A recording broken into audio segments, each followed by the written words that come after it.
In this quick guide, you'll learn how to unfreeze a Sofi account. Whether you're dealing with a frozen card or a full account lockout, I'll walk you through the steps to regain access smoothly and efficiently. First things first, you'll need to log into the Sofi app or website.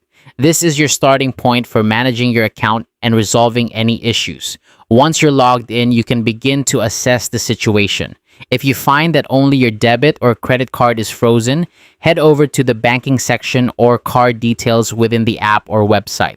This is where all your card information is housed, and you'll be able to take the next steps from here. After you've navigated to the correct section, select the card that's frozen. You should see an option labeled Freeze Card.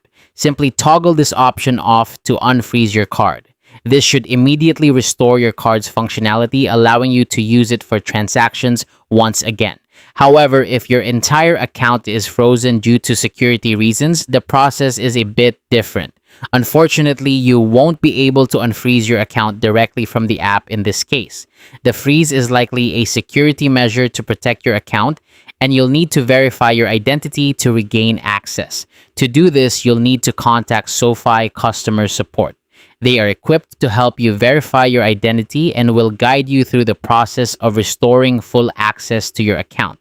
It might be helpful to have any necessary identification or account information ready before you call, as this will speed up the process. And there you have it. That's how to unfreeze a Sofi account. Remember, whether it's a card or account issue, taking the correct steps ensures your access is restored efficiently. If you encounter any problems along the way, Sofi customer support is always there to assist.